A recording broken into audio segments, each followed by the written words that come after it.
5, 4, 3, 2, 1. Good afternoon, young people. It's very, very important that you understand why we're here singing today. You're in a historic space that has a historic perspective. You know that the Civil War was a war that divided Americans basically over the issue of slavery. And for us as African Americans, this is monumental to be able to stand here and sing, because the right side of history won the war, which as a result helped us to have freedom and to become the people that God intended for us to be. This place was a munitions factory where ammunition was made for the Confederacy. They lost the war, the North won, slavery ended, and since that time we've been on a trek towards freedom as a people, and we're still on that journey. And so the three pieces we'll sing today are Mary, Don't You Weep, Don't You Mourn, a Negro spiritual, Ride on King Jesus, another spiritual in gospel style, and Lift Every Voice and Sing, which some people call the Black National Anthem. So I want you to sing with a great deal of pride and joy and to the best of your ability. Thank you. Thank you. Now I had one thing I wanted to say. Anybody knew about at Union last week, Dred Scott? Did you know about that on campus? Mm-hmm. I knew about it. We had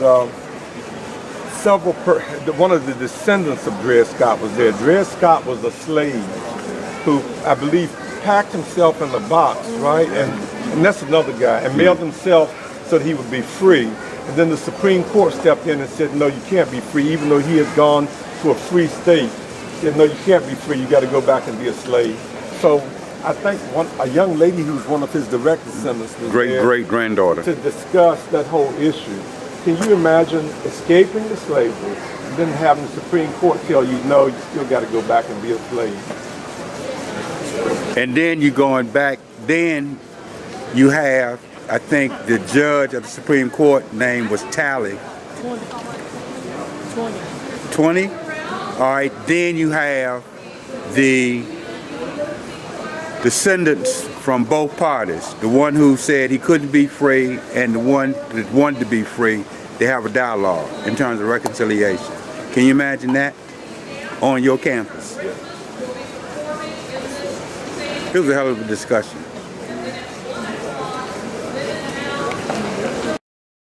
Oh, Martha, oh, Mary, ring them bells. Oh, Mary, oh, Martha, oh, Mary, ring them bells. I hear angels are rocking Jerusalem. I hear angels are ringing them bells. I hear angels are rocking Jerusalem. I hear angels are ringing them bells. Church getting higher, rocking Jerusalem. Church getting higher, ringing them bells. Church getting higher, rocking Jerusalem. Church getting higher, ringing them bells. I hear angels are rocking Jerusalem. I hear angels are ringing them bells. I hear angels are rocking Jerusalem. I hear angels are ringing them bells. Oh, Mary, oh, Martha, oh, Mary, ring them bells. Oh, Mary, oh, Martha, oh, Mary, ring them bells. I hear angels are rocking Jerusalem. I hear angels are ringing them bells. I hear angels are rocking Jerusalem. I hear angels are ringing them bells.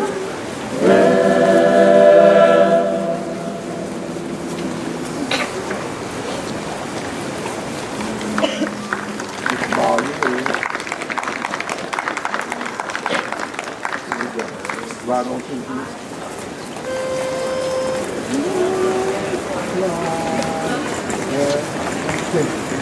Ride on, King Jesus. No man cannot hinder me. Ride on, King Jesus.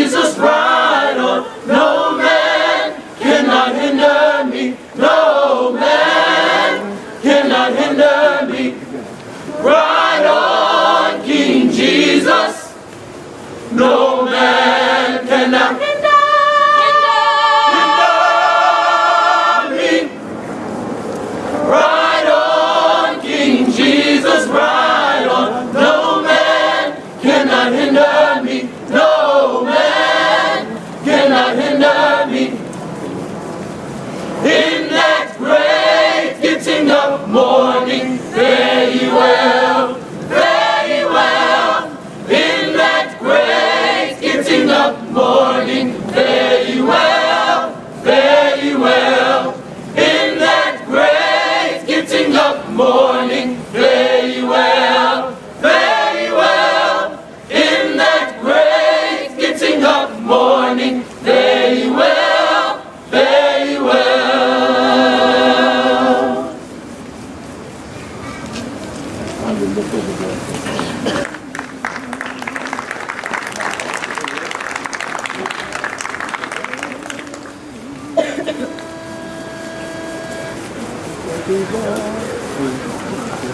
Lift every voice and sing till earth and heaven ring. Ring with the harmonies of liberty. Let our rejoicing rise high as the listening skies. Let it resound loud as the rolling sea. Sing a song full of the faith that the dark past has taught us. Sing a song full of the hope that the present has brought us. Facing the rising sun of our new day begun, let us march on till victory is won. So need the road we trod, bitter the chastening rod, felt in the days when hope unborn had died. Yet with a steady beat have not our weary feet come to the place for which our fathers sighed. We have come over a way that with tears have been watered. We have come treading our path through the blood of the slaughtered. Out from the gloomy past till now we stand at last, where the white gleam of our bright star is cast. God of our wearies, God of our silent tears, thou who hast brought us thus far on the way, thou who hast by thy might led us into the light. Keep us forever in the path we pray.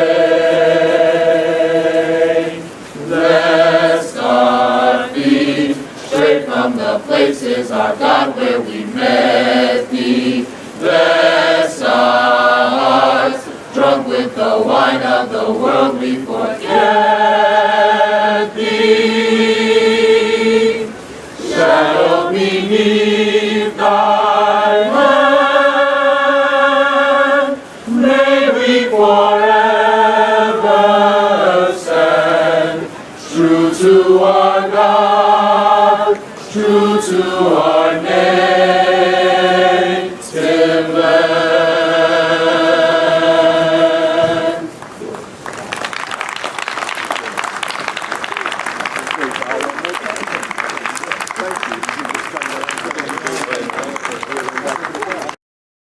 And get started on introductions, and if folks trickle in, they trickle in with us. So first off, I want to welcome everybody today to Civil War and Emancipation Day 2019. We're really excited to have so many folks joining us outside talking with our many community partners. And for those who are unfamiliar with Civil War and Emancipation Day, this is an annual event that's a collaboration between a whole host of community partners from historic, education, cultural and tourism organizations from around the Richmond region. And John, can I deputize you for a moment, please? And just open the front middle doors for Dylan, who's trying to come in. Thank you, sir. And when you're a partner with us, you get deputized at events. So thank you all for being here. We're excited to have everybody here, and especially excited to be in this space because this is our new American Civil War Museum building that will be opening in less than a month on May 4th. So I invite you all back. We've got a tremendous calendar of events that you can find on our website.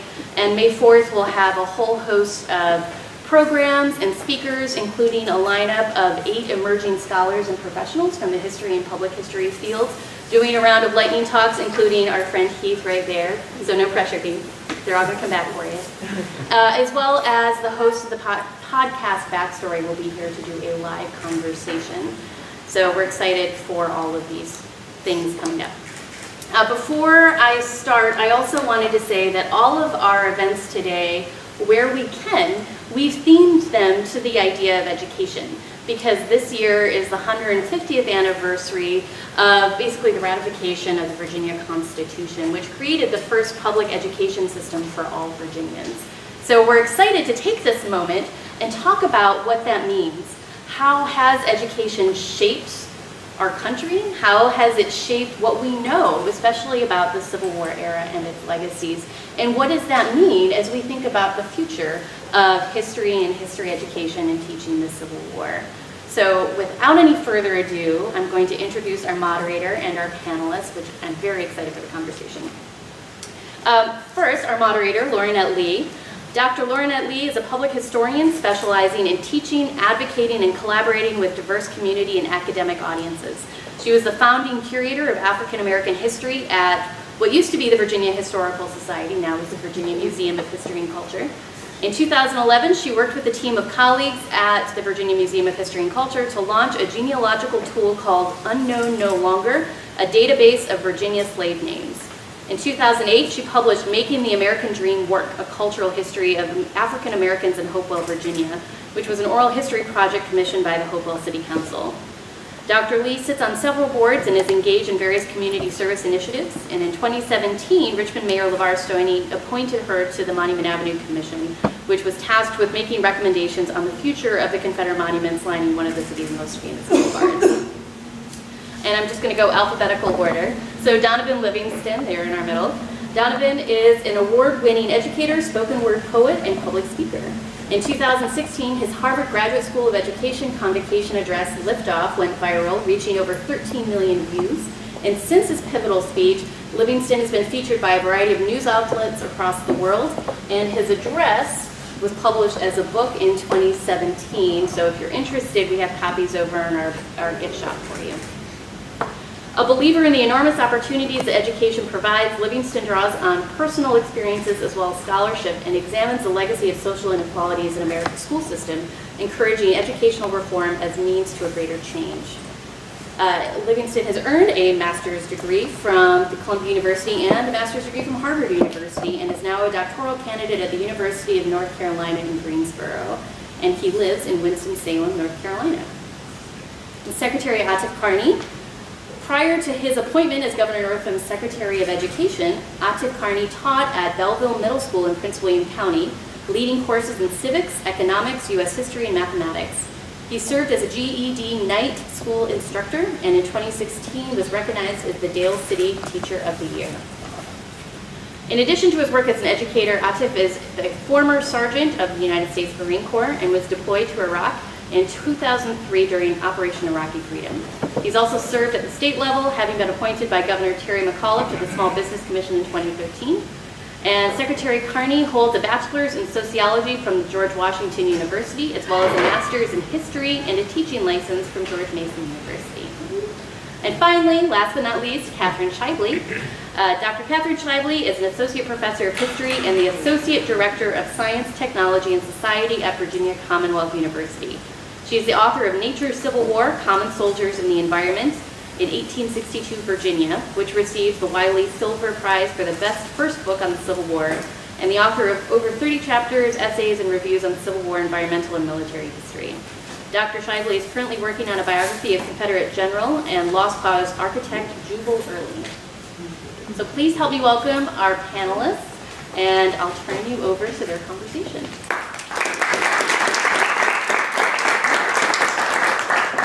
Thank you, Stephanie, and thank all of you all for being here. I hope you had an opportunity to come early and see some of the performances that were held here. It was absolutely beautiful. And to see young people engaged in activities where they can really use their talents and share them with an audience is really special. And that brings us to this idea about education. How do we think about education outside of the classroom? So much of the time, we're looking at what's going on in the classroom, as well we should. We wonder about what students are being taught, particularly about history, Southern history, Virginia history, history around the Civil War era. And to see students in the public space at a site that looks at the American Civil War from different perspectives gives us an opportunity to think about how we can engage students in learning about history. And so, as I say this and hope you'll think about that, I want to ask, how can that happen that they learn about history, particularly the Civil War era, with the current standards that we have? Thank you. Dr. Lee, thank you first of all for moderating the panel, and thank you for this opportunity for all the partners that are here. Stephanie, thank you. So from the standards perspective, before I get in and answer your question, I feel like I have to give a contextual understanding of what happens with historical learning in our K-12 education system specifically. We have basically, there's 3 touch points where students in our system, of about 1.2 million students that go through our system every year, they're in our system every year. And they have 3 touch points to US and Virginia history. The first interaction they get is in 4th or 5th grade, and then the second interaction is in 6th or 7th grade, and then again in 11th grade. And with the new changes at the federal level, with the ESSA changes that occurred a couple of years ago, there is a lot of autonomy. Basically, the state has full control on what we teach our children in our K-12 system about history and social studies, what we focus on, how we actually deliver that instruction, and how we assess them. So we have full control over that. And we go through revisions every couple of years for history standards. The last revisions occurred in 2015, and as we're revising our standards and getting ready for 2022, one of the things that I've asked the State Board of Education and the Department of Education to look into is get away from more of a linear approach to a more thematic approach. I know it's kind of a radical approach because you have to modify textbooks, and when you modify textbook, it's millions of dollars. That's where the General Assembly gets a little nervous when you're proposing expensive changes. But I feel like we're doing our children a disservice because we're going in a linear approach and not a thematic approach focusing on conflicts that have occurred in our history or foundational principles. And I know we'll get later into that. But to answer your question is that, yes, history is learned and experienced in the classroom. Outside of that, we have a lot of rich resources across the state, like this particular museum, but from our analysis, many children are unable to access those resources for 2 main reasons. One is that we have been in a transition from a very high-stake testing environment, which is driven by our standards and by the federal requirements and the state requirements. So as we're transitioning into a new accreditation system, we're trying to keep that in mind, is that we want to make sure that children have good learning experiences and not are just focused on taking a test. So that is one barrier that we're trying to overcome. And the second one is funding, because a lot of our underserved school divisions don't have funding for getting charter buses and going to these museums. So we're mindful of that. So we look at different ways to allocate resources through grants to allow for schools to take advantage of getting charter buses, because kids need to go to the bathroom and so forth when they're driving long distances to museums. and also we have to pay for museum fees. So besides the standards, that's another barrier. So we're mindful of that, and we are making progress towards that. In my opinion, are we moving fast enough? Not fast enough, but certainly those conversations are occurring and need to continue to occur. And how do the Civil War standards of learning in Virginia impact the ability of students and teachers to actually grapple with the major issues of the Civil War and understanding how to do good history, solid history? If I could, Sure. if I could answer that one to start. I, in the college classroom, encounter many students who are learning to become teachers. And when we start to confront historical truths and historical methods in the classroom, they run up against the fact that the standards of learning, at least from 2015, are asking them to communicate things that we as scholars know aren't true and that we have revised many, many decades ago.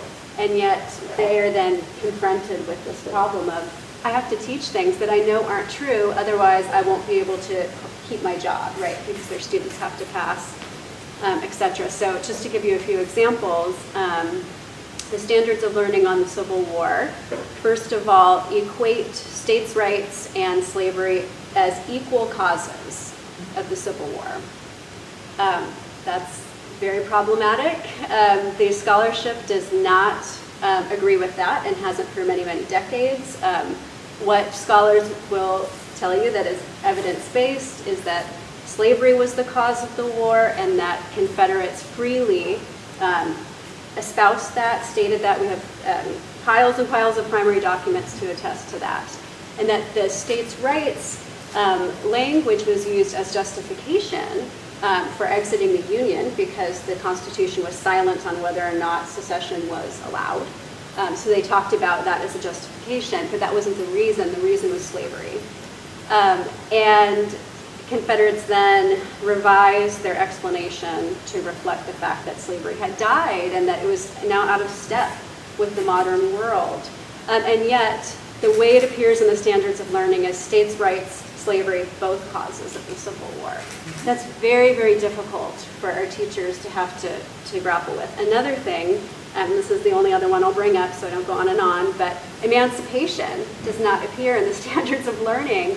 What are the two great outcomes of the Civil War? The first is that the country was able to reunite, and the second is that emancipation emerged. Nobody had predicted that it for sure was going to happen, but it did. It unfolded through the actions of African Americans self-liberating, through responses from Congress, from the president, from generals in the field, from the Union Army. And emancipation was this great achievement that happened, and yet the word does not appear in the standards of learning. The only time that African Americans really appear is Frederick Douglass is a figure, and he's a very important one. He should be in there, but he's in there, and then Black experiences is in a long list. Describe the experiences of women, soldiers, and African Americans, and that's it. So just returning to this idea of how can we kind of deal with this problem of how can our teachers do good history when the standards of learning aren't reflecting our best scholarship? It's a real problem.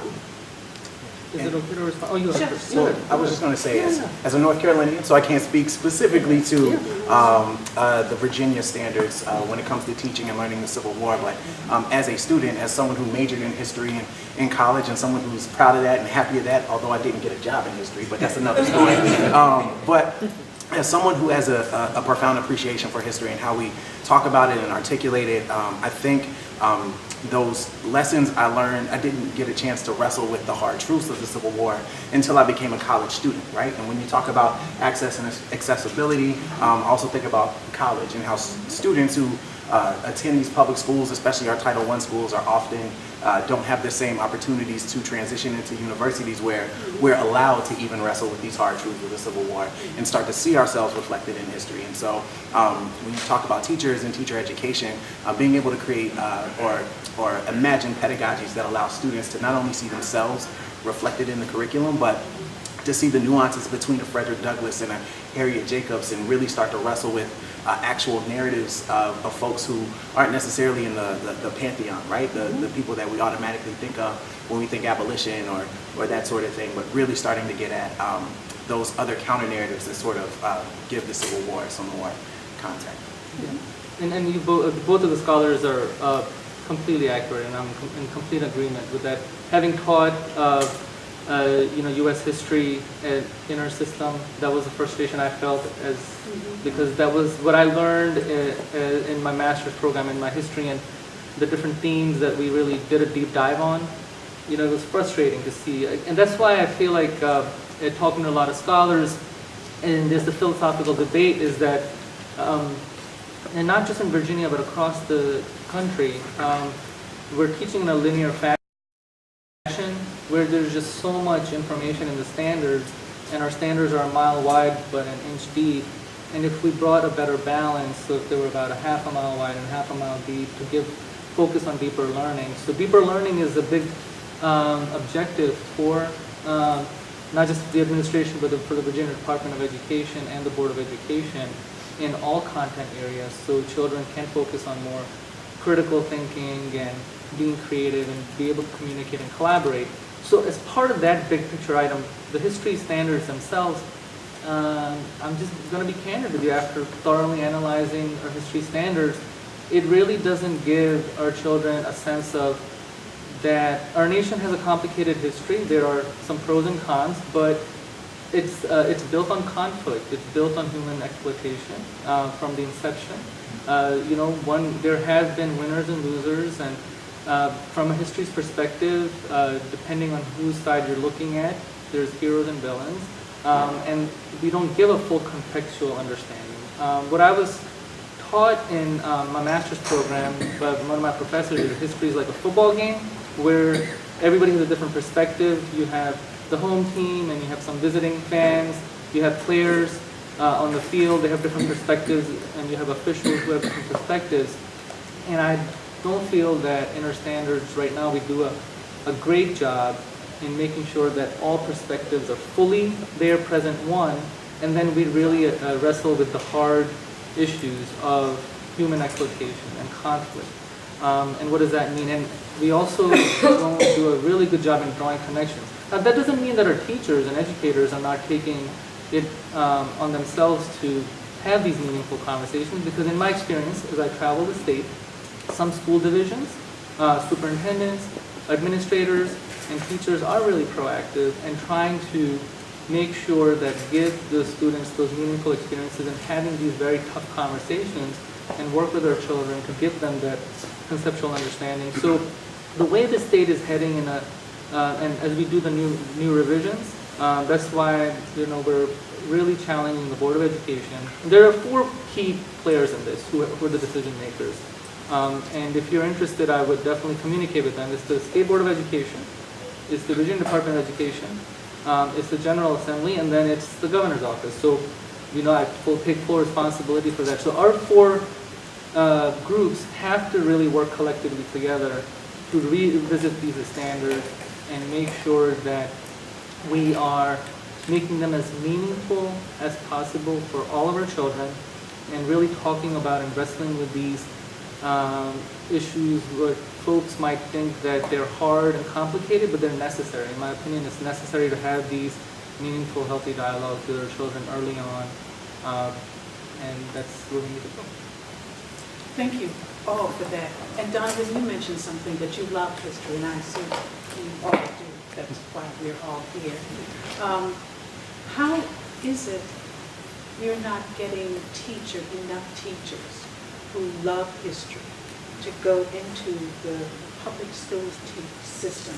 And how can we retain them once we get them?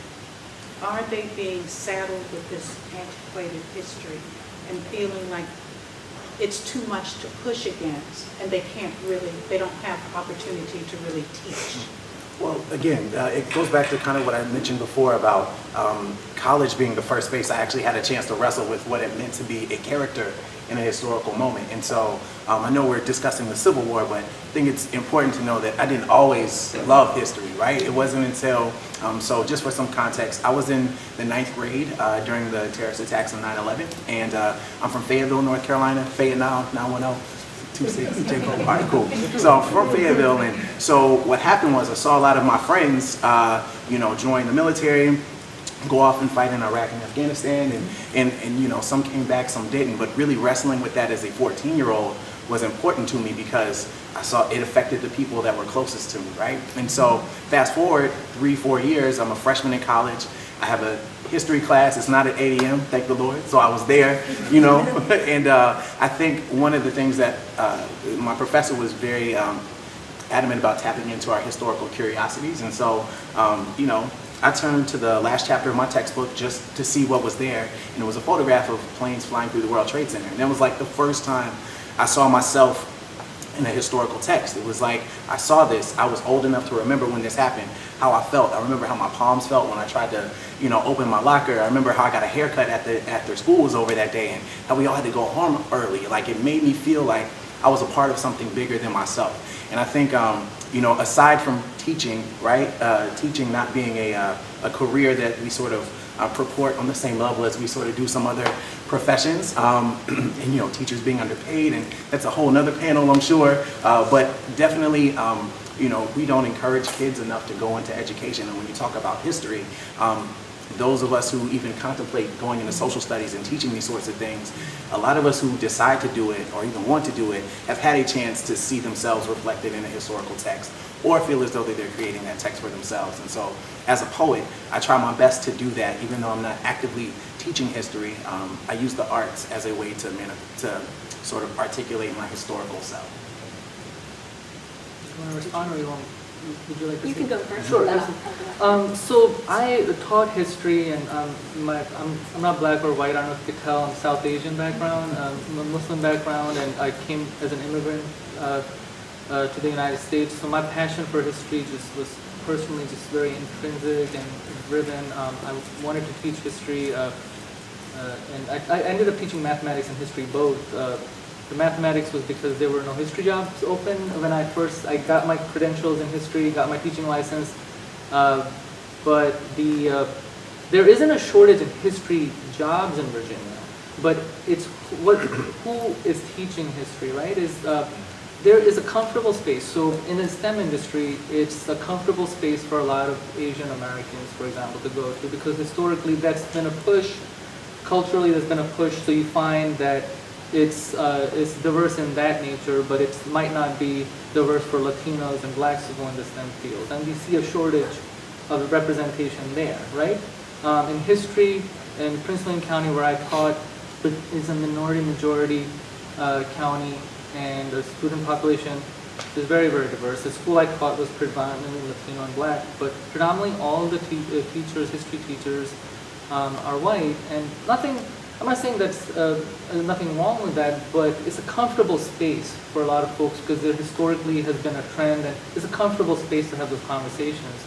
So why do you feel comfortable maybe in an art setting? That's been a historical trend to really express yourself.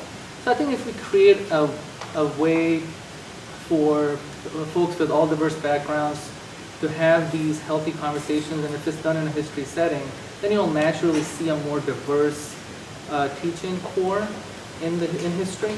And that's another issue that we grapple with and we're mindful of, is when we try to focus on recruitment, to see how we can try to attract more underserved populations in different contents, and history is one of them. So that's an issue that we're very, very well aware of. Are we anywhere near to getting to a good representation? Definitely not, but I hope to continue to make progress in that area.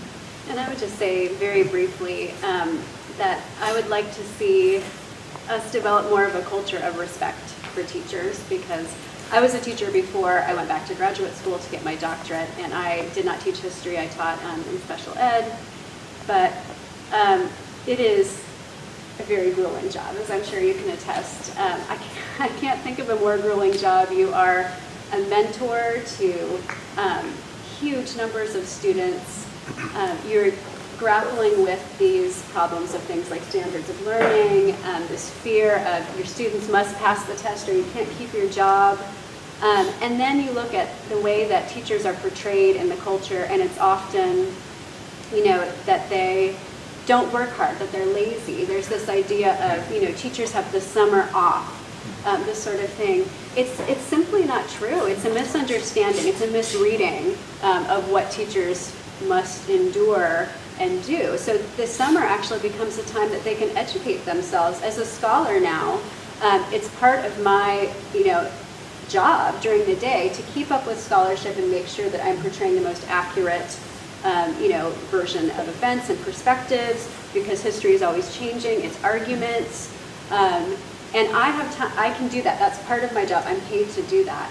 But our high school teachers, for instance, when are they supposed to have the time to be able to catch up and read the history? They have to do that kind of thing in the summer, because the job itself, you wake up at 5 a.m., you plan your classes, you go and you teach all day. Even your planning periods, you end up watching kids or talking to kids. You go home, you plan for the next day, you crash, you do it again. You're planning all weekend. I mean, it's a terribly grueling job. So just, I think, having a proper respect for our teachers and what they do for us. I mean, I'm a parent, and I think my child spends more time with her teachers than she spends with me. So I'm extremely grateful for teachers. As I hope we all are, when we think about what they have taught us, how they have shaped who we have become, how we think about history, especially in a place like Richmond, where the very land where we walk on is historical. But so many don't know that, because oftentimes they're tied to the textbook, they're tied to that classroom. There are opportunities to get out. What resources are in place to help schools get students out into public space? So when I was teaching a couple of years ago, an African American History Museum had just opened up. One of my fellow teachers, she really wanted to take 400 students, the whole entire grade level, to the museum. But both her and I had been there, and I don't know how many people have had the opportunity to go there. It's a great illustration. Again, it's thematic, where it touches so many areas, right, of African American history. So it's a great learning experience, which if you spend a whole day there, which in my opinion is more meaningful than doing maybe a whole 2 weeks of something out of textbook like a unit. It's more meaningful, that experience. So we wanted to take our students there, but we didn't. Our school was underserved, didn't have the money. It would cost about $7,000 to get buses and so forth, and for all the costs. And our children, most of them who are on free and reduced lunches, cannot afford the thing. So I accidentally told my students to write to a school board member about different things that they care about, and accidentally somehow a lot of them mentioned going to the African American History Museum, and somehow mysteriously the central office provided us money. But teachers do these things accidentally and advocate for their children. But coming into this position, and we have this conversation all the time with the Virginia Department of Education, these conversations with the governor and so forth. There are resources that are available, and we're trying to add more, and in this particular budget, to give more resources to allow for schools to draw dollars that can be used for educational activities outside of the school setting, and we're trying to market that well. And do we need to continue to add more, like have specific grant funding so our museums can be fully utilized in Virginia? We have great museums. Right here we have a great museum. We have the Virginia Museum of History and Culture, VMFA, Science Museum. My own two sons who moved to Richmond with me last year, I've had the opportunity to take them to different museums. It's a lot of history here. So we're looking at different ways through grant opportunities, allowing more flexible dollars. This last budget cycle was really great for teachers. We got a historic salary increase In my opinion, it's not enough, but it was a 15-year high, so at least it's a start. And there was a lot of also flexible funding and funding that's called the at-risk add-on, and a supplemental add-on that doesn't require local state matches that school divisions got. And they can use that for whatever, like field trips, for example. But they can use it for a variety of things. So our hope is that we want to continue the remaining time that we have in this administration. We want to make sure that we give more flexible dollars for localities to choose as they see fit. And I'm confident that superintendents, administrators, and most importantly our teachers, they know best how to leverage those dollars so that our children have meaningful educational experiences. So again, we're talking about autonomy, local autonomy. Yes, we're going to give as much autonomy back to our local divisions as possible.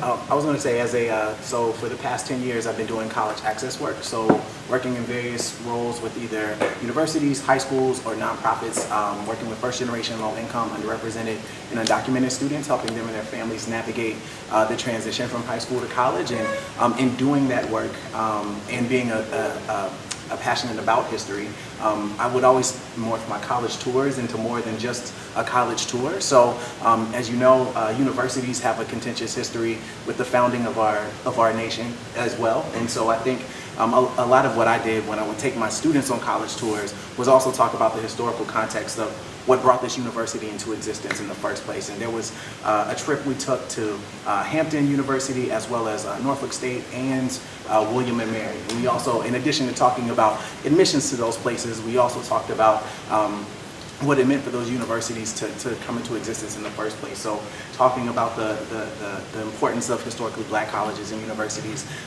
the historical context that required those universities to even exist in the first place, like giving students a chance to see that history is both a succession of nows and always around them. And so it wasn't just as much as you're applying to a college to get your degree, but you're applying to a place where you hopefully see yourself reflected in the space and the place that you hope to navigate in the near future. So it takes a little bit of sometimes creative thinking. So using the funding you're already getting for another trip to turn it into something even deeper. But I think that helps students make more nuanced decisions about where they decided to go to school and how they fit in historically to the narrative of that college or university.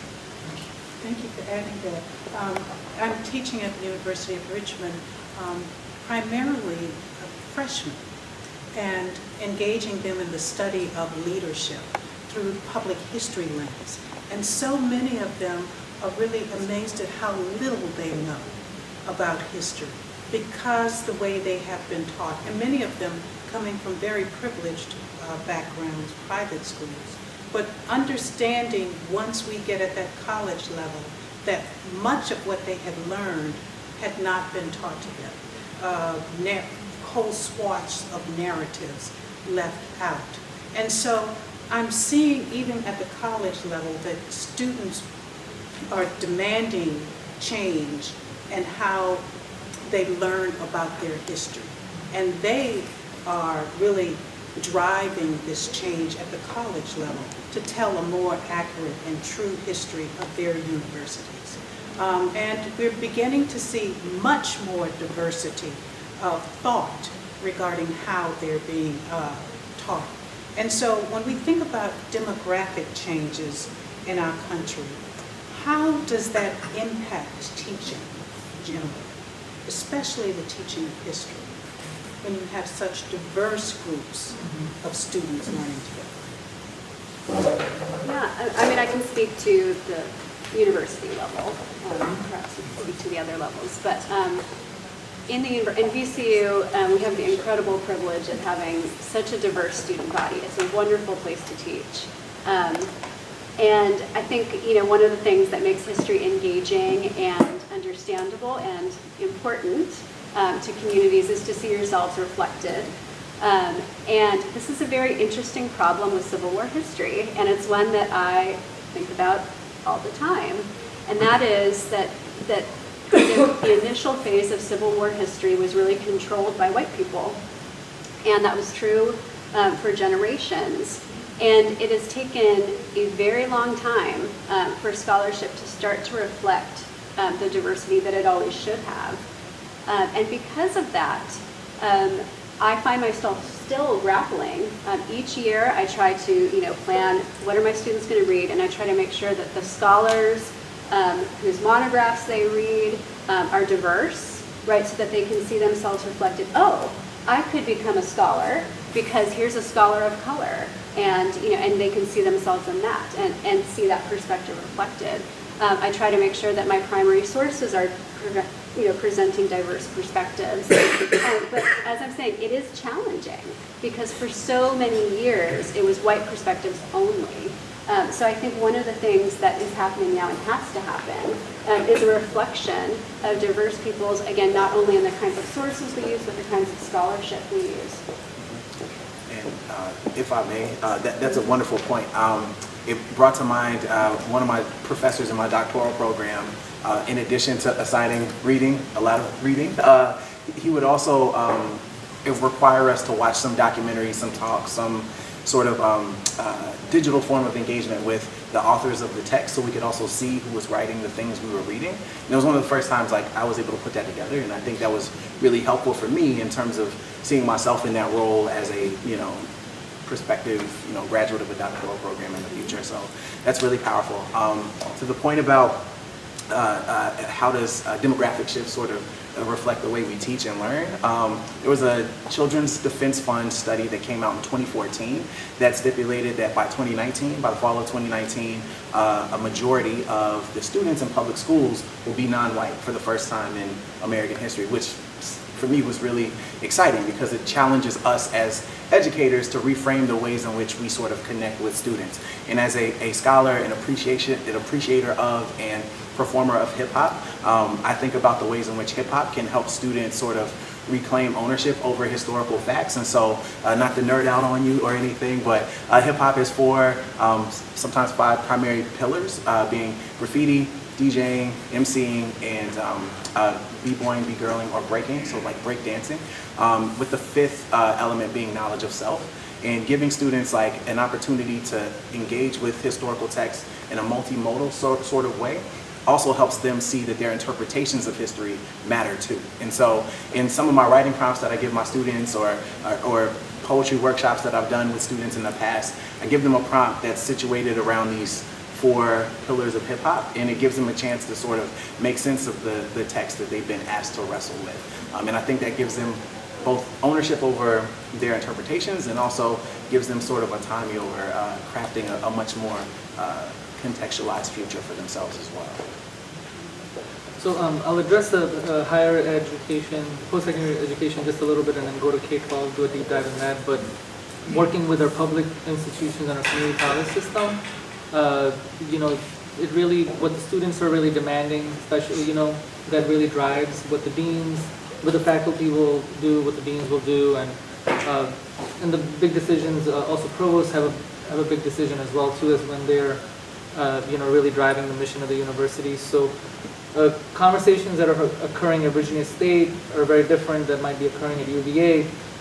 So in different settings, I have found that whether it's faculty talking or whether it's deans talking, that they are communicating and sharing ideas in what's happening in their content areas in their universities. So that's really good. And from our perspective, we give a lot of autonomy for our 4-year institutions, even though they have a relationship with us as far as funding is concerned, state funding, but we have a lot of talent in our university, so we trust our scholars to really drive that and just encourage as much collaboration as possible. For a K-12 setting, if you're looking at standards, and I know this is not specific to Civil War, but it's really important for it, is that, again, talking about thematic approaches. So imagine if we had a class on social justice, a history class, instead of doing a linear approach, but if every child had a class on social justice and that connected the dots for all the social justice movements that have occurred since their inception. Because, for example, there was an instance when I was teaching and I came across a standard and it only mentions Cesar Chavez once. In my school, like I said, it was predominantly Latino and Black. A lot of Latino kids, when I had mentioned Cesar Chavez, they didn't know. I mean, honestly, I don't think any child, when I surveyed, knew who he was. So we did a unit on that. It wasn't in the standards, but the ideas that was happening in the social justice movement that he was leading, those ideas were being shared by organizers across the country around that time in the 50s and 60s. So our children don't have that understanding. They also don't have an understanding in what ideas were taken from, what he was leading and other folks were leading, and how is being applied today, and what connections we have to today. When you ask children, when you think of Barack Obama, what does he say? What is he known for? People say change, hope. Yes, we can. But yes, we can. Okay, how was he inspired? Why did he use that in his campaign? So I think the children just don't know, and I think a lot of adults can't even explain, because they haven't had that historical understanding and can draw connections. But he was inspired by a lot of the things that were happening in the past. And si se puede, a lot of people say that, but they're not making the connection between the two simple phrases. So those kind of conversations often don't occur in our K-12 settings. And the reason they don't occur is not that our teachers don't want to have those conversations, is that our system is not designed that way. So that's why when these standards are being revised, we do consult with a lot of historians, and history should not be a negotiation. In the past, it's been a negotiation. Let's come to a compromise and let's try to teach it this way. I think we should do a deep analysis on how we teach. We've been focused too much on what we're teaching, but how we teach. And again, this might be a very radical approach, so I'm going to continue to preach it as much as somebody is willing to listen, as I think we really need to get away from this linear approach to a more thematic approach. And I think that's where we'll we'll have an opportunity for our children to have meaningful learning experiences. Be radical. Okay, thank you. And I wonder, have we been too safe in that we were afraid to step outside of the prescribed criteria? Fearful for what superintendents or principals or PTA might say if we don't go by this very narrow narrative. Have we been too safe? And is that why we are where we are? When I think about being radical in terms of changing curriculum, changing demographics, changing policy, I'm inspired by the ethnic studies movement that was spearheaded by some young people in Arizona. There's a great documentary called Precious Knowledge that really walks you through teachers working alongside students to advocate for these ethnic studies classes so students can learn more about their cultural heritage as a means of their social studies curriculum. And you see this contentious battle between the Board of Governors and the people that sort of preside over Arizona State's education curricula. And you see these kids who are impassioned, who are leading marches, doing sit-ins and teach-ins, and making these very emotional appeals to the people who have the power to control what it is they learn on a daily basis. And it's a really powerful film. And I think when I think about my situation, or in my context as a college counselor or someone who's been a college access professional, I think about articulation agreements between public university systems and public schools. And so in the UNC, University of North Carolina system, it's a 17 institution system where students have to take a prescribed number of English, math, science, social studies courses. And oftentimes, for those few schools that are able to offer an ethnic studies curriculum, be it African American studies, Latino studies, something like that, those classes aren't incentivized and aren't often regarded in the same way you would in AP US history or something like that. And it's almost as if a student is punished or penalized for taking a class that aligns with their cultural identity. And then when you think about radical change and policy change, if universities are willing to the trend agrees with me. So if you think about the ways in which universities can work better and create agreements where they're working with public schools to honor these ethnic studies credits in the same way we honor these other social studies credits, maybe then students will be incentivized to sort of be excited about history in the same way. Well, and I'd say, look, if you're someone who's sitting in the audience and you're breaking out into hives because you heard the word radical and it's making you feel uncomfortable, let me just say this. Right now we are teaching the Civil War without emancipation being the centerpiece or being important to the Civil War. It's one of the most important things that has happened in American history.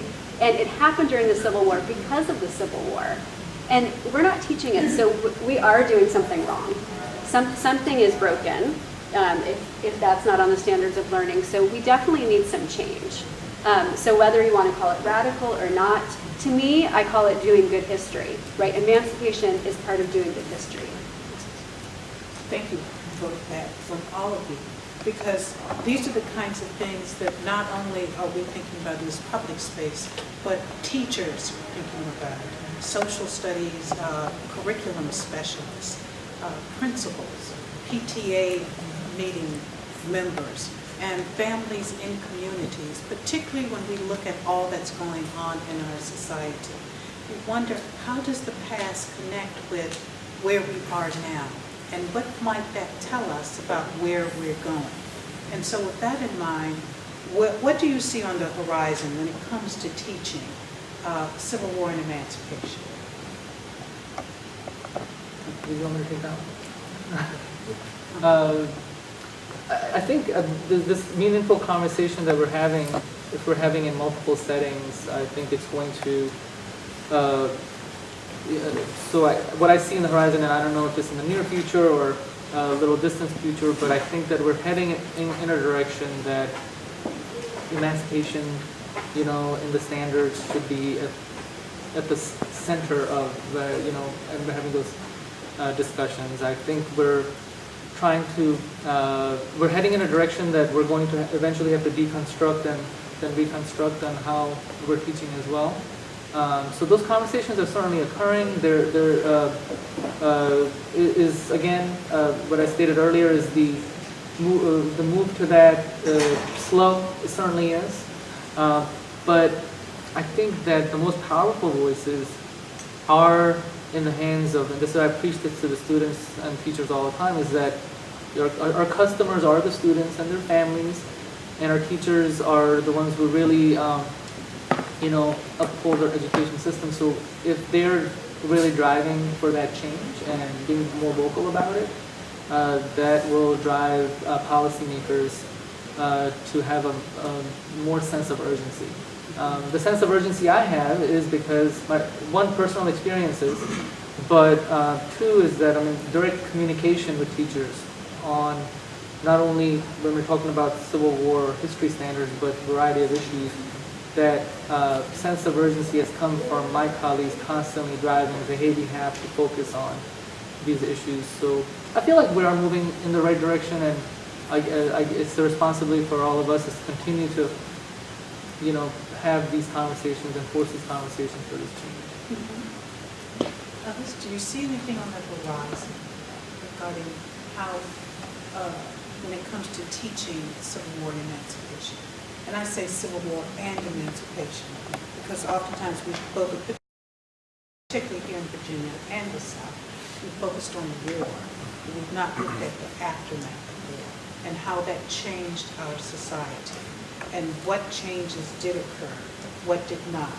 Where were the opportunities, where were the obstacles, and where are we now? So what do you see on the horizon when it comes to teaching about Civil War and emancipation? I think I wish, I had a chance to wrestle with Reconstruction more as a high school student. I think that 12, 15-year window following the Civil War was really important because it's where you start to see a lot of black sovereignty, a lot of thriving black towns and black communities. You see historically black colleges, right, starting to take root.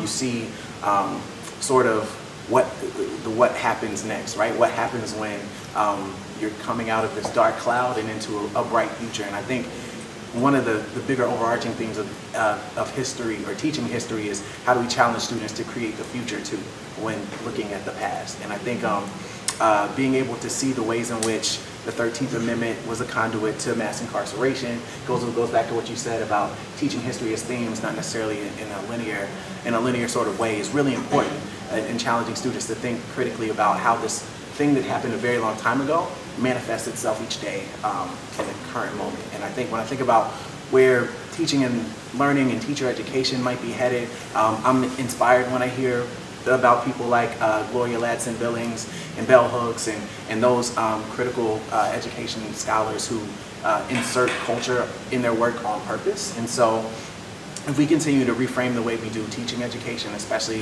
within the context of social studies and history, I think we could create both a more informed teaching workforce, but also a more inspired teaching workforce that helps students think critically about creating the future. I'd really, when I think about you brought up a good point about teaching history in terms of war. I think about Hamilton a lot, right? As a hip hop artist, like, there's a reason we picked Hamilton as the musical and not the Civil War, right? There was a common enemy, a common theme, someone you could say who our opposition was. When you talk about the Civil War, the opposition was us, right? And so when the opposition is us, it's really hard to reconcile or atone the mistakes of the past. Where do we go from here? How do we have a real conversation about reparations, right? What does reconciliation look like, and how can we learn to sort of disagree and still, move forward together as a community of Americans? I think history is where you wrestle with the realities of our democracy, where it falls short and where there's still promise. And I think if we continue to look at history in that way and think creatively about how we interpret it, express it, but also create the future together, I think there's a lot to be said about where we can go as a community of educators and scholars. Just to pick up on two of these themes, so Reconstruction, I'm glad you brought it up because that's where I see the current scholarship is heavily focused. Reconstruction was for so long given very shallow treatment. The kind of community of scholars had said, oh, there was one great book on it and it's already said everything that needs to be said at the end. Well, this has really changed in recent years. Now there's a significant focus on Reconstruction. And I think this is so important for us as we think about public education because really in the South, it's African American communities, newly freed, who demanded public education and made that emerge as something that became a personal right. That is not a concept that existed before Emancipation. And so, that's important for us to think about. There was a white, former Confederate conservative movement, particularly in Virginia, that pushed back against public education and said, no, that should not be a right. No, that's not something that should be given to all people, white or black. So this is something that African American communities advance. And these kind of stories, I think, are integral to us understanding our public education systems and who we are as a country. So I completely agree. I see in the scholarship that Reconstruction is being emphasized, and it should be, it must be. So I hope that happens more. And as we talk about thematic, I hope that we can find a balance between thematic and also chronological because, we don't have time for this today, but I could lay out how over time these kind of ex-Confederate arguments became embedded in our curriculum and textbooks and through popular culture and became disseminated widely so that north, south, wherever you lived in the United States, everyone began to accept ex-Confederate arguments as the best history. And so we still, I feel like, yes, I see the value of themes, but we also still need to preserve this idea of moving through time so that we can understand the chronology, which is fundamental to historical understandings. Thank you all for that. When we think about the ways that we have learned, we have to consider who taught us and where did they get that knowledge from. Very antiquated ways of thinking about our history, particularly around Civil War and Emancipation. And so when we think about the ways that history is being taught now, think about when you mentioned scholarship. A lot of the scholarship that is done takes years. And then you go through the publishing process, which takes years, writing, research, publication. How does that information, that new scholarship, filter into the core of teachers?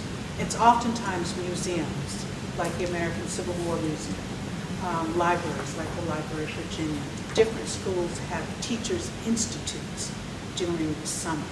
And so as Kathryn mentioned, people think teachers have the summer off. They are involved in development and learning the craft, the profession, and really looking at innovative ways to bring that to their students, still working within a rather constricted kind of curriculum, but expanding it as much as they can. And so when we think about teachers, understand that they're working with a lot of opportunity, but obstacles as well. And that what we can do in spaces like this and others is to really support them as much as we possibly can. I want to take some time to open it up for any questions, comments. Yes? I guess my question would be, if you look at where we are today in terms of teaching, we don't talk about the doctrine of discovery, and you know what the younger teachers know that the truth is, how we continue to tell the lie. What is it going to take for us to change, other than the other students? Well, and I want to challenge that the earlier statement. It's an incomplete perspective. It's not necessarily truth versus lies, in my opinion. And sorry if I disagree with the way we're crafting it, but it's an incomplete account because we are not giving a full contextual and a full perspective of exactly what occurred. It's incomplete. So that's where the challenge lies. And in the 2015 revisions that were done, that was the debate that occurred. Historians came together, and then tried to give an account, and that's where we did see some of the standards where it started to talk about more African Americans that played a critical role. Either it was during the Civil War times, the decades leading up, or the decades leading after. But it still did a disservice because, fine, you inserted some figures and started to talk about different things, but we still did not draw connections on the different legacies that were left from this era and how, it didn't draw connections to Jim Crow, it didn't draw connections to the Civil Rights Movement. It just didn't do that. And that's where I have a big problem, is that our system doesn't allow us to do that. So if we can talk more about more things that we need to talk about, different eras and stuff, but we still have to look at the whole system and deconstruct it. And I think if we can find a good hybrid of a chronological approach tied with a thematic approach, I think that's the way to go. So we just have to continue to challenge that. And I know I didn't really fully answer your question, but that was on my mind, so I wanted to throw that in there. I mean, if I could kind of talk about the other perspective. Okay. So I think too often, because so much of our education has come through textbooks, there's a false sense that history is a set of facts. History is actually arguments made by a variety of people, historians, collective memory, etc. There's a lot of different ways that history is argued about. So it's based on evidence, and evidence you can think of as facts to some extent, but of course evidence is perspectives, right? It's a whole bunch of people's perspectives. So I mean, I do think that there are, well, no, I don't think, I know, there are plenty of arguments that historians have looked at and said, what, these do not hold water. There is not proper evidence to back up these arguments. And those arguments do persist in the curriculum, and they do persist. So getting to your question of the idea of truth versus lies, that's how I'd kind of reframe it, as people are still teaching arguments that have been disproven. And just to give you an example from the past, all the way through the 1960s, it was in textbooks in Virginia, things like enslaved people were happy in slavery. Slavery was good for them. These sorts, and they were in textbooks, written as facts. So when people encountered them, they'd see, oh, well, slavery really a good thing? I mean, it's saying this here in a textbook, it must be true. No, that's an argument that was crafted by ex-Confederates that was handed down from generation and codified in textbooks. And it has been utterly disproven by good scholarship that slavery was absolutely not good. It was horrific, it was psychologically and physically terrible, it was terrible for democracy, it was terrible for everyone, right? But that was in the textbooks until the 1960s, and of course what changed? The civil rights movement, right? Forced this kind of stuff to be pulled out of books. So what is it going to take to get rid of lies? People's knowledge, people's action. And if I can add one example, so in Loudoun County recently, they're looking at a textbook where there's a chapter on terrorism. There's a small unit on terrorism, and so I got a lot of calls because I'm Muslim background, so not only because I'm Muslim background, but I'm Secretary of Education too, so I got a lot of calls from the Muslim community in Loudoun County. They have the largest concentration of Muslims is in Loudoun County, and they are actively engaged in the school division and the textbook review. So this one textbook talked about terrorism, but it only mentioned it in the setting of ISIS and Islamic terrorism, like tied to it. It didn't give a full, global perspective of terrorism comes in all different, forms.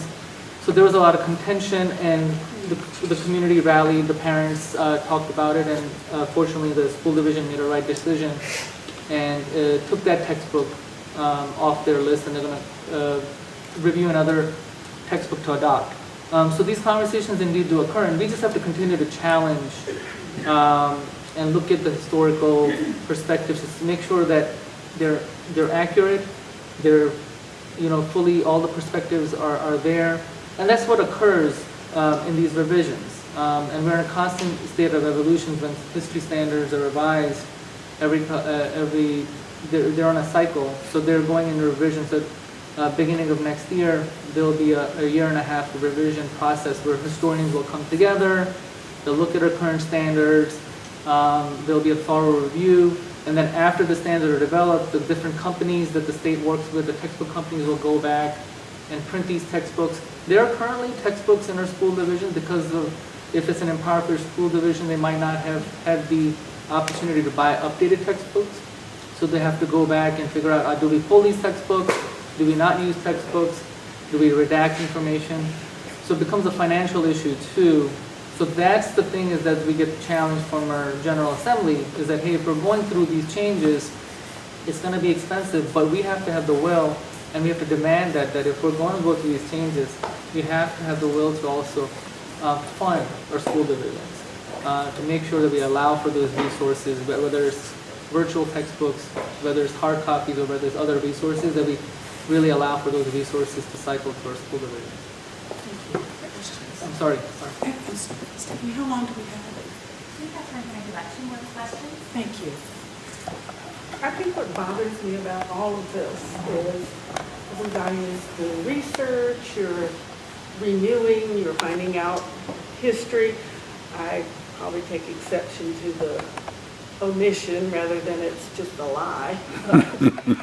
But the SOLs don't change. She's saying the SOLs are not teaching, and the teachers are put in that situation of having to teach to pass, and they're not teaching true facts. Right. So I want to challenge that a little bit. They do change every 7 years. Their standard, every content gets revised.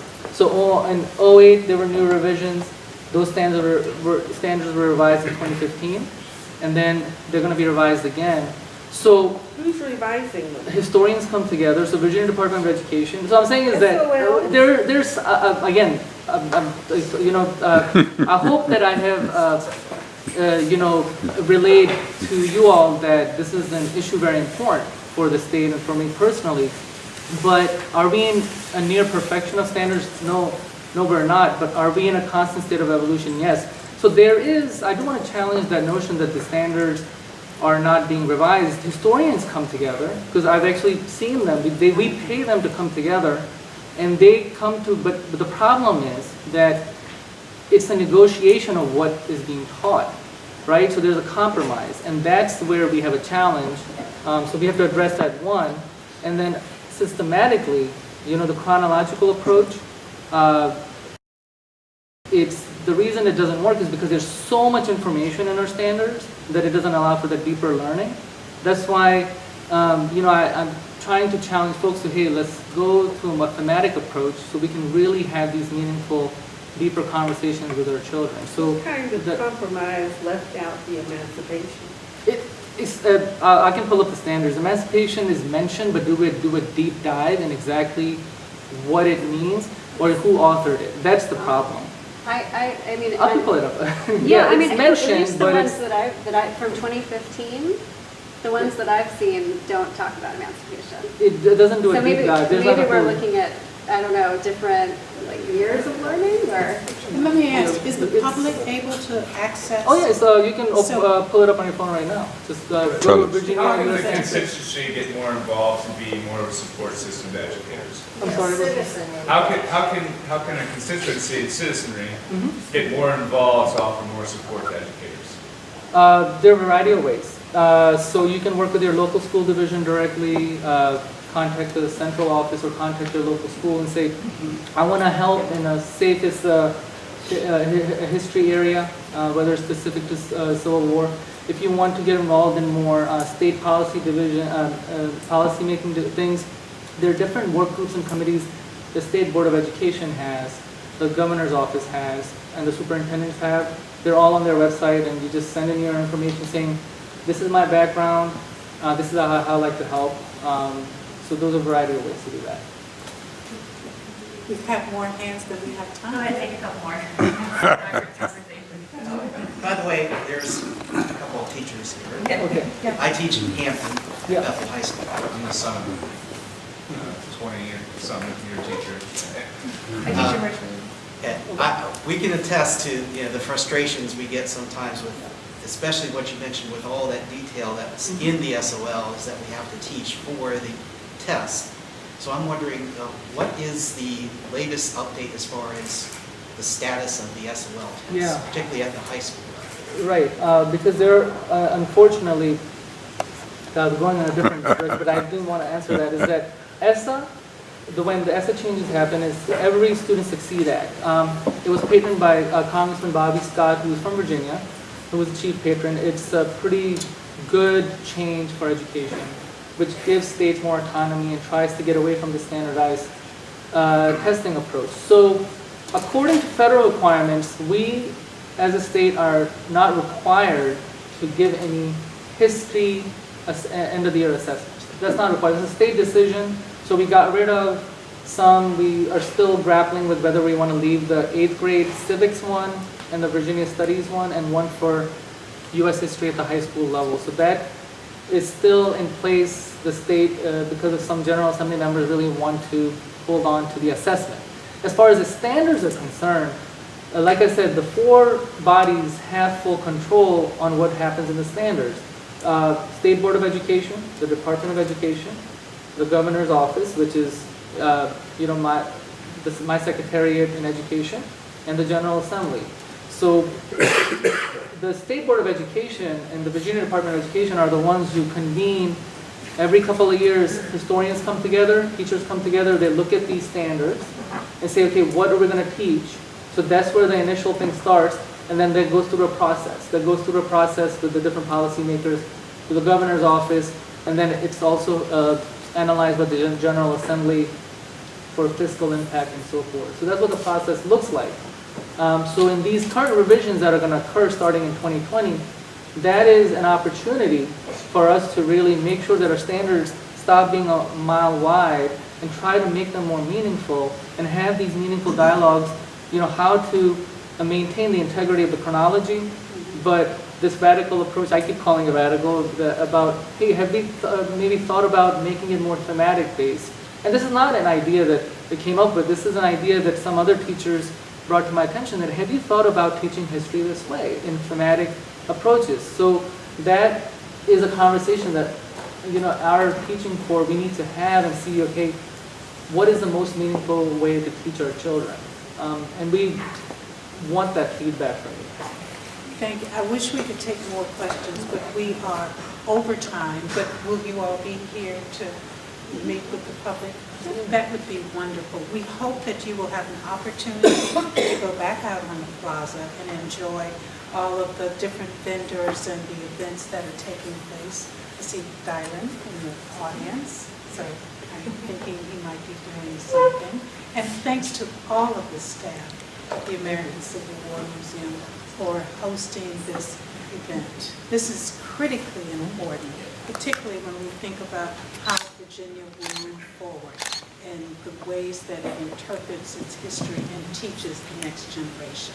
Lift every voice and sing, till earth and heaven ring, ring with the harmonies of liberty. Let our rejoicing rise high as the listening skies. Let it resound loud as the rolling sea. And we hope, as you move forward, you will lift your voices and help our education system and our students. Thank you so much for being here.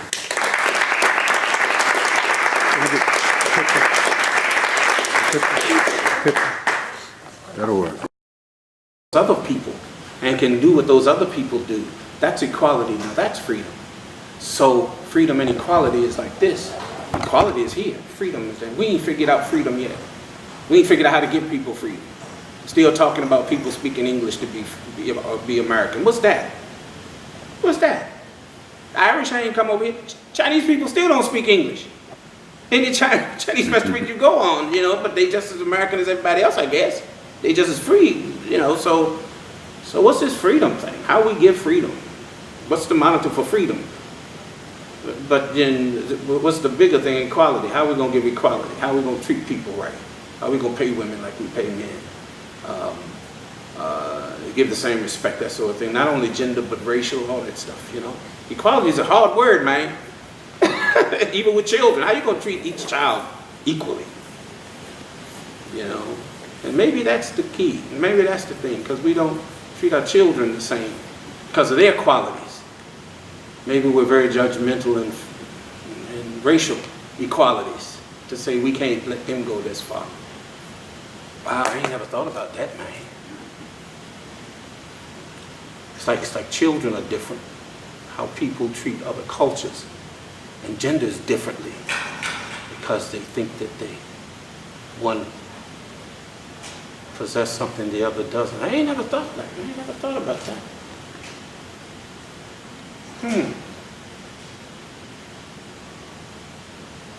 Well, I'm gonna go ahead and tell y'all some stories. If it ain't but three, y'all the three that need to be here, or the three that I'm supposed to tell to. I wanted to tell two stories. I wanted to tell one that's a historical story of Paul Laurence Dunbar, and we as a community know Paul Laurence Dunbar, his poetry, but not his stories. As a matter of fact, I don't know a storyteller that tells his stories. I'm the only one to tell his stories. Everybody do his poem. And it's hard for me to do poetry. I can't remember poetry. don't ask me to recite nothing, because I can't recite nothing, but I can tell the story. This story is called Viney's Free Papers, which is in a book called The Strength of Gideon. And it goes like, if you read it, it won't sound like I'm telling it, because it's written in the vernacular. But I tell it a little bit so you can understand it and throw a little something else in. There was joy in the bosom of Ben Raymond, where there had been joy ever since Viney gave Ben a coquettish yes and they got married. It was a long and trying courtship. Well, it was a long and trying courtship for Ben because, you see, nobody could dress up her darker charms better than Viney. But whenever Viney walked by, she said, "Good morning, fellas." That was a hello and an invitation at the same time. So everybody was after Viney, but for some reason, she told Ben yes. Well, the quitting bell blew, and Ben, he put his hoe on his shoulder and started walking home, and as soon as he got there at the door, there she was. There was Viney with that green dress with the little pink flowers on. And he walked up and gave her a little kiss, went inside, sat down, and ate dinner. After dinner, Ben, he roared back and he said, "Viney, you know, I had a talk with Master Raymond this morning, and he said that he'd let me save a little money from my overwork, put on the books." Viney said, "Well, that's real good, Ben, because then we could save a little money and might buy a few things for the quarter." He said, "No."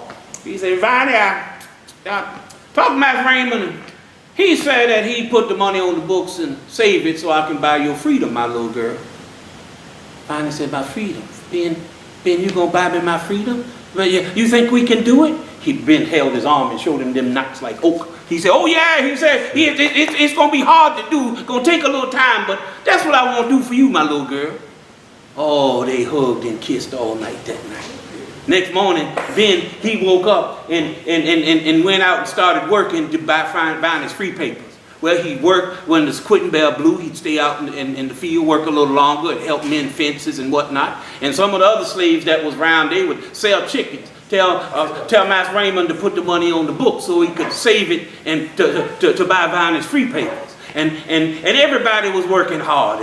And Ben, well, after quitting bell blew and Ben came home, he didn't sit on the steps anymore, because you see, when Ben would come home, he used to sit on the steps and play his banjo, but he couldn't, because now his fingers was all crooked up and he couldn't pluck his banjo. And he used to sing songs and won't sing it no more because his voice was so hoarse from being out in the dust all day. But Ben, he kept on working hard and hard, trying to get enough money to buy Viney's free papers. And when Ben come in and sit in the chair, Viney, she would rub it on his shoulders. And one day Ben, he said, you know, Viney, I wish we had some children.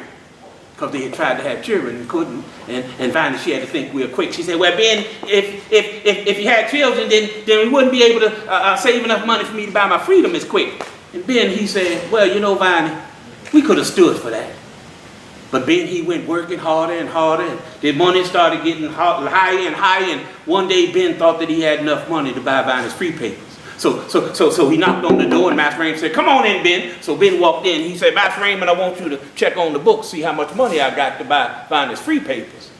Well, Master Raymond, he was packing his pipe, and he said, well, let me see here, Ben. Let me see how much money I got here.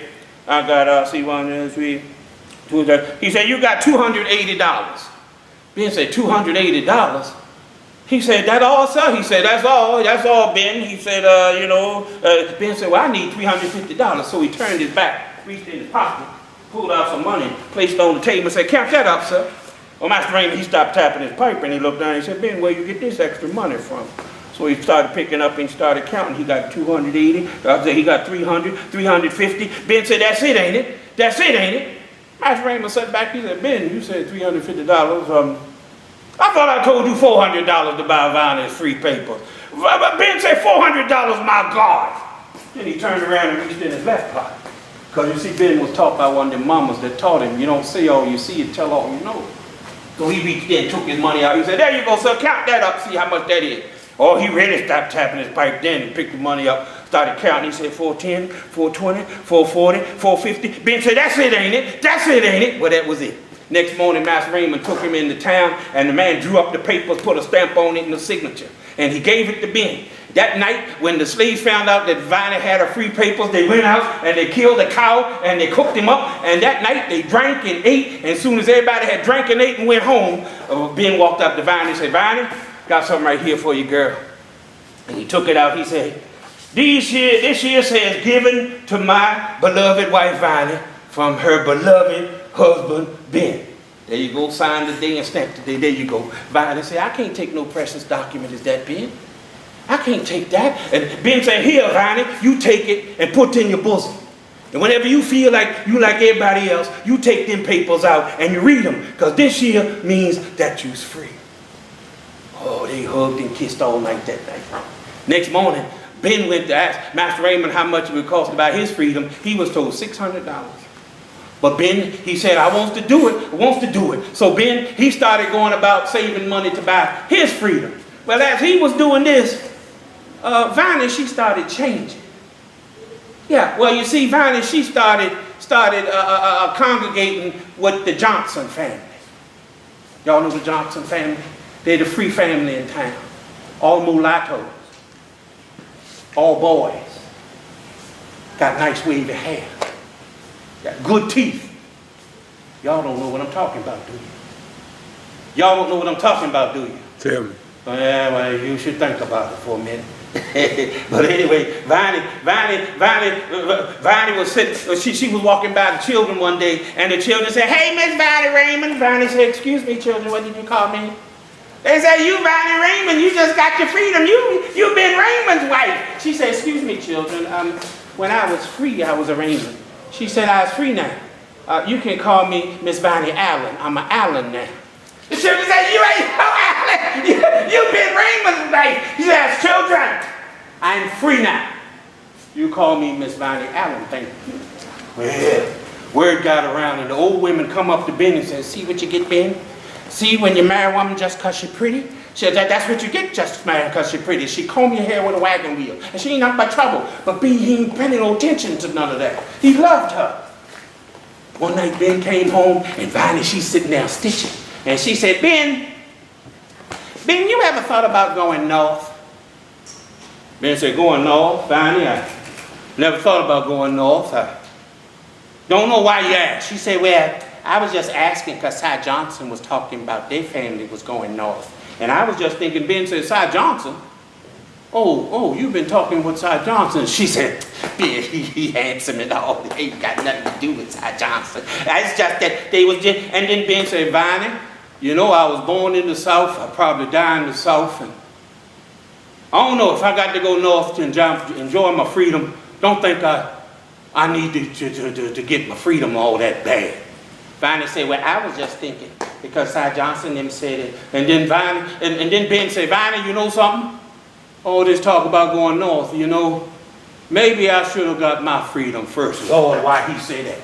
Viney, she started moving them free papers from the right bosom to the left bosom to the back bosom. She didn't know what Ben might do if he ever got those papers. And so things just weren't going right ever since that talk. One day, Ben, he walked into the quarter, and as soon as he walked in, he noticed everything was moving.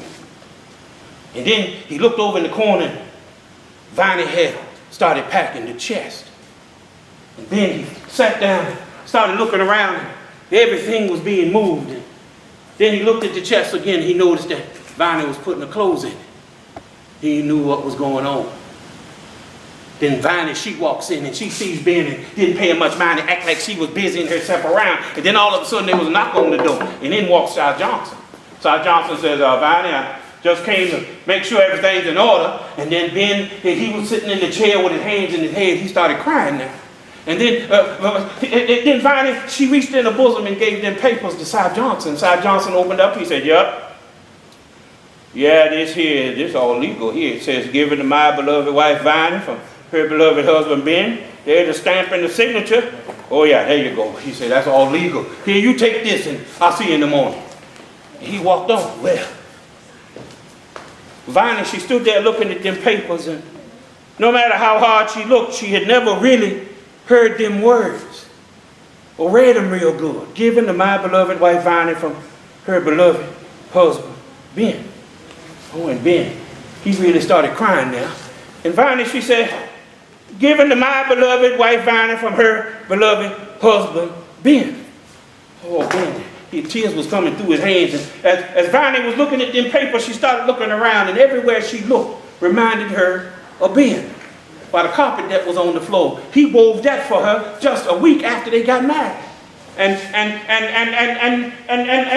the chair, the rocking chair in the corner, he cut it so that her butt would fit just right in it.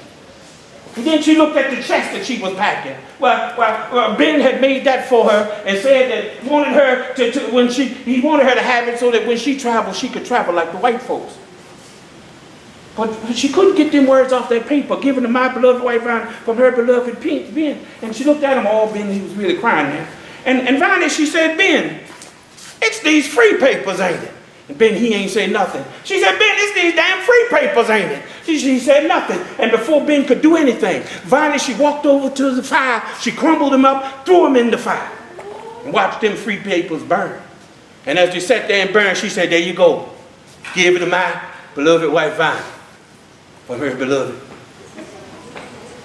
Give it to my beloved husband, Ben, from his beloved wife, Viney. And she sat there and watched them burn.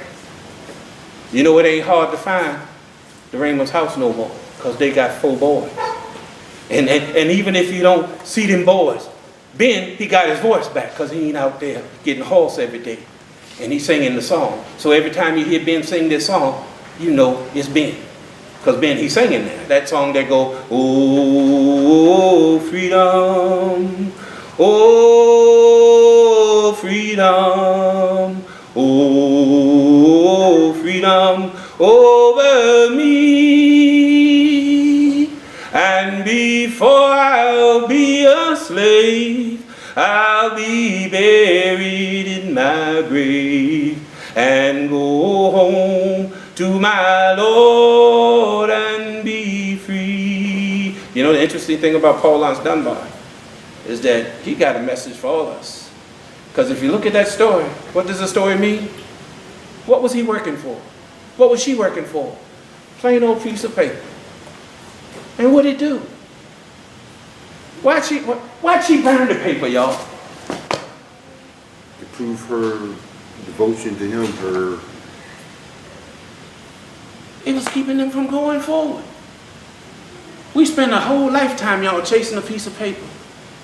We won't go to grandma's funeral because we got to work. We'll go half sick, half dead to work because we got a mortgage payment. But what did Viney do? Viney had to look around. And all the things that were important were around her. And not that piece of paper. So, you know, when you analyze the story, you start saying, well, she should have kept her freedom. Well, is she free? That piece of paper meant nothing. What meant to her was what was around her. So sometimes we have to stop and think, what's important to us? And it ain't in a piece of paper. It's looking around to see these people, this family. That's what's important, not no piece of paper. And she had to get rid of that piece of paper to really be free, because that was keeping her from truly being free. Paul Laurence Dunbar knew that when he wrote it way back in, what's it, 1930s? You know, but he died in 32, he was born in 1898. So yeah, he was about 32 when he wrote that. Still good today. So hopefully, you know, we learned a little something from it. Got another story. Let me see. Y'all want to help me tell a story? You will? Oh, everybody. Okay. I'm going to do a fun one. I ain't planning to do this one, but got to do a fun one, because that was kind of heavy. True. But that's a good one. It's so true. Good story. Which one we going to do? Let's do this one. When I say to the field, you go tan tan tan tan tan tan tan tan tan tan tan tan tan tan tan tan tan tan. Ready? To the field. Oh, that's so boring. Oh my God. No, give me something to it. Ready? To the field.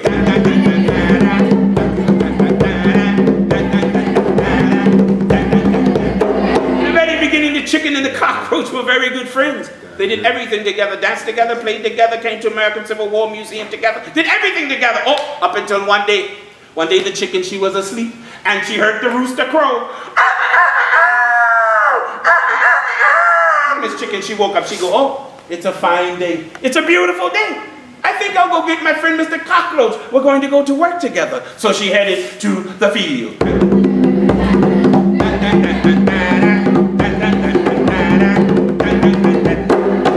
To the cockroach's house, the door was ajar, so she nudged it open. She hobbled in, looked in the bed, and guess what she see? She hobbled in, looked in the bed, and guess what she see? Cockroach. Cockroach fast asleep. She called him, she said, Mr. Cockroach, Mr. Cockroach. Mr. Cockroach opened one eye, the other eye, he goes, oh, Miss Chicken, I cannot go to work with you today. My feet hurt. Oh, my feet hurt. Oh, 6 of my feet hurt. I cannot go to work with you today. Miss Chicken said, no problem. Some days my little chicken feet hurt too. I'll go work for both of us. I'll get enough food for both of us. You're my friend. Stay in the bed and pull up the covers. He went, shh, and she headed to the field.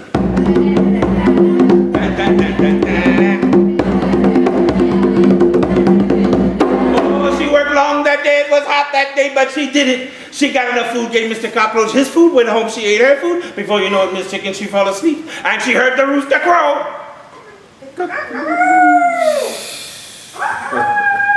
The rooster is a man. There's no high-pitched voice with a real rooster. Okay? No, not a real rooster. And cock-a-doodle-doo is how you write it, not how you say it.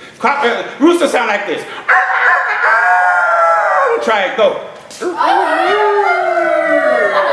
So you work on it. Miss Chicken, she woke up, she go, oh, it's a fine day. It's a beautiful day. I'm tired, but that cockroach got to help me today. And she headed to the field. Got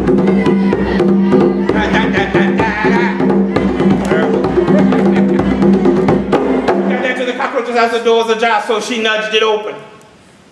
She nudged it open. She hobbled in, looked at the bed, and guess what she see? Cockroach. Fast asleep.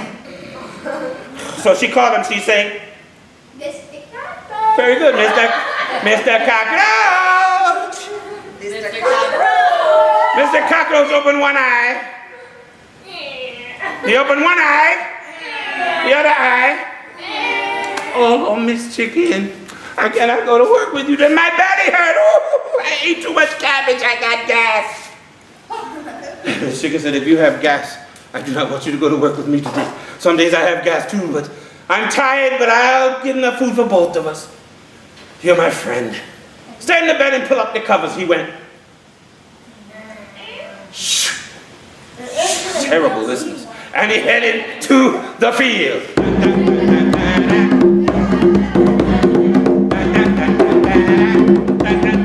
Oh, he worked longer that day. It was hotter that day, but he did it. He got enough food, gave Mr. Cockroach his food, went home, she ate her food. Before you know, Miss Chicken, she fell asleep, and she heard the rooster crow.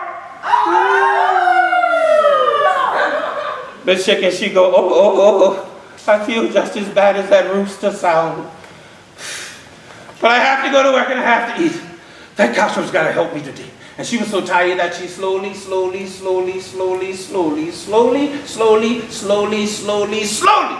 headed to the field.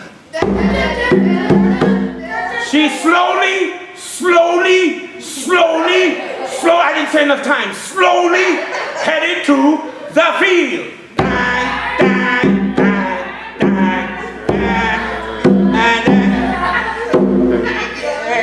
She got there to the cockroach's house, the door was ajar, so she nudged it open. Looked in the bed and guess what she see? A cockroach. Fast asleep. She called him, she said, Mr. Cockroach. Mr. Cockroach. Mr. Cockroach opened one eye, the other eye. Oh, Miss Chicken, I cannot go to work with you. My head hurts. My head hurts. I cannot go to work with you today. Miss Chicken say, oh, no problem. Some days my head hurts too. I'll go work for both of us. I'll give no food for both of us. And my friend, stand in the bed and pull up the covers. He went, slowly headed to the field. Wait a minute. 3 days ago, that cockroach said that his feet hurt. Yesterday, he said his because he ate too much, and he has gas. And today, he said his head. I think I have to go back to see what's really going on. So she turned around and quickly headed back to the field.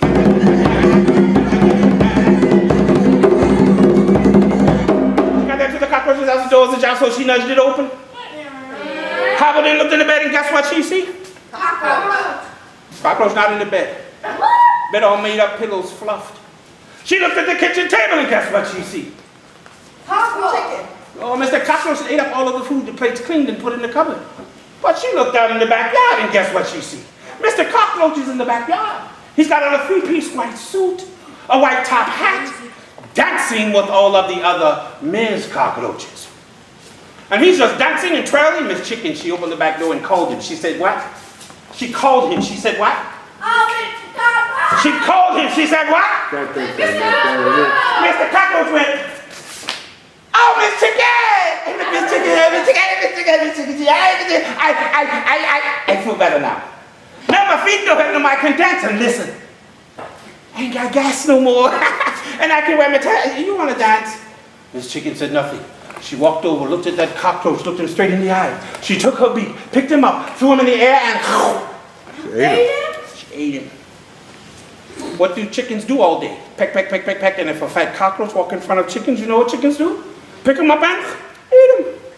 It's the way it is, not the way it used to be. You know what? You might think it's a strange story. Oh no, a story about friendship. Some of us have people we call friends. We need to step back and think, are they truly my friend? I'm talking about the person that always comes over to your house. You never go to theirs. They always come and break up your stuff, drink up your red Kool-Aid. They never bring nothing. Big people, we know cockroaches. Monday through Friday, you're going to the mall, you're going to the American Civil War Museum, you're going to the program, they yes. Call them Saturday what they say. My feet hurt, my belly hurt, I ain't got no cash, can you pay for lunch? Sometimes their family we have to cut loose. And you know what? Now here's a good question, y'all. What does that story have to do about the American Civil War Museum? What does it have to do about this time period? Yes?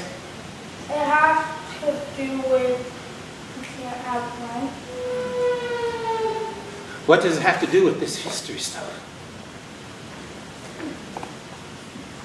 Because there's a reason I told that story. How many times you think they say, people sitting around talking about, I'm going to go with Harry. When Harry leaving? Harry leaving Friday? I'm going. Friday come, they ain't going. Have any of you ever heard of a place, the Rankin House? Any of you ever heard of the Rankin House? Rankin House is right across the Ohio River from Kentucky to Ohio. It's in Ripley, Ohio. Happens to be in the same place where Harry Beecher Stowe wrote Uncle Tom's Cabin. That area. There's something called 100 Steps to Freedom at the Rankin House. There's a big star that Mr. Rankin would have. He'd come out and they were candles. He'd light the candles. There was a big star. If you line yourself on the Kentucky side directly with that star, there were 100 rocks. That's why it was called 100 Steps to Freedom. There were actually 100 rocks that were like steps. Once you get up north, you're free. More people got north, became free at the Rankin House than Harriet Tubman ever took over. We don't know about the Rankin House. No. But we know about Harriet Tubman. By no means does it diminish Harriet Tubman at all.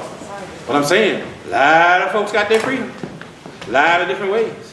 Everybody ain't go with Harriet. Because so it takes a real good friend to run away. Or somebody to keep a secret. And if you look at all the rebellions that happen, those type of things, that take a good secret, y'all. And when somebody say that they your friend, oh, you ain't gonna tell, where we going? There was always somebody that told. Denmark Vesey, somebody told that. True. You know? So you gotta watch how your friends are. And during this period, oh, I'm glad we alone. During this period, just because you're black don't mean you got a friend. That's right. A lot of whites are your friends too. Everybody want a hardcore, pro-slavery person. A lot of Quakers, y'all. Check out them Quakers. In the 17th, 18th, and big time 19th century, Quakers are buying 50, 60 slaves. 1 year later, setting them all free. Henrico County, still trying to think of the name of this place, something mill. 1783, Quaker set over 230 of his slaves free with land. Free community lived right outside in Henrico County ever since 1730. Y'all, that's 30 years before the Revolution. Before the Revolution. Is that Lanai? Free black. Yes. Black folks still own the land. Still worship at the church. Families still own that land. That's a long time, y'all. We're talking 30 years before the Revolution. Mount Olive. I'll think of it before I leave, but I know it was like a grist mill. It's something mill. It's something mill. But it was like a sawmill, and it's still the name of that place. It's still the same name of that church and that area. But they're all over the place, you know. But we don't know about them. So just like the story, you find your friends, but everybody say your friend ain't willing to work. They wouldn't sit back and wait for freedom. And sometimes it's kind of legit because about a month ago I read this account where this ex-slave, well, he was ex-slave now, but he said, don't talk to me about freedom. My daddy talked about it. My granddaddy talked about it. They don't want to hear nothing about no freedom. Because they ain't seen it yet. Because every generation talking, one day we're going to be free. One day we're going to be free. And they singing for freedom. He said, I don't want to hear nothing else about freedom. And that's just the way it is. Here's the final story, y'all. Because I think my time is about up. Once there lived an old man. And every day the old man would walk before the village, sit upon a stump to rest his old bones. His hair was the color of the clouds, and his feet were white because he never wore shoes. And the women would come by in the morning going to their gardens. They would say, "Good morning, old father." He'd go, "Good morning." They say, "Hey, old father, will it rain today?" He'd go, "Oh yeah, rain today." And then the women would sing and dance songs of life and love and all of the things in life that makes love good. And then the men would come by with their nets going to the river to go fishing.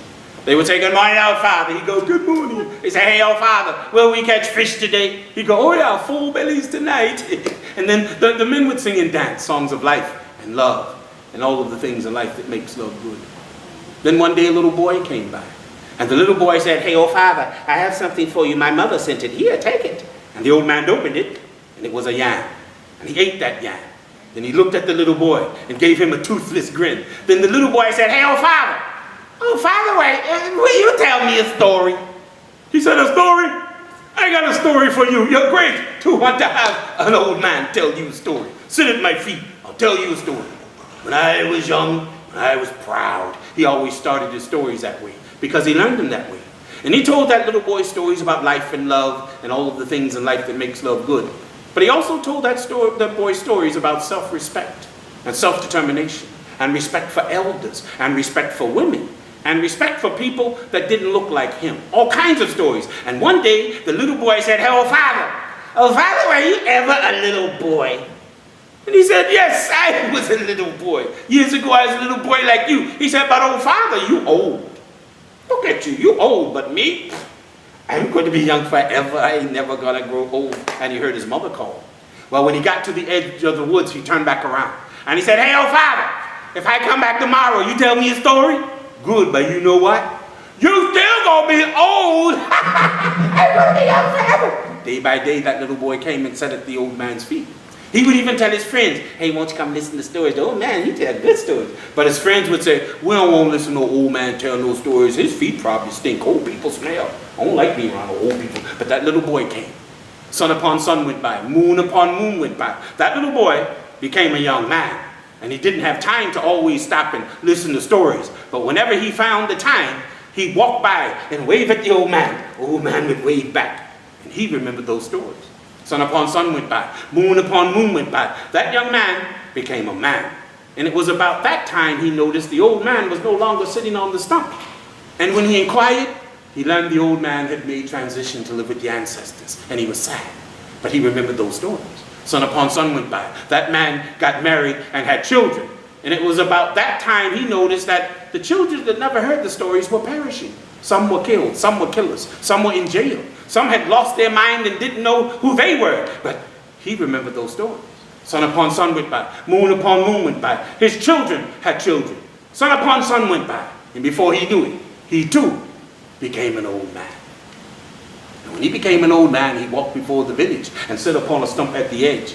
And his grandchildren would come out. And his grandchildren would say, "Hey, Grandpa, will you tell us a story?" And he said, "A story? I got a story for you. You're great to want to have your grandfather tell you a story. Sit at my feet, tell you a story. When I was young, I was proud." He always started his stories that way because he learned them that way. And one day, his grandson said, "Grandpa, were you ever a little boy?" And he said, "Yes, I was a little boy." He was a little boy like you. But he said, "But Grandpa, you old. You always been old. But me, I'm going to be young forever.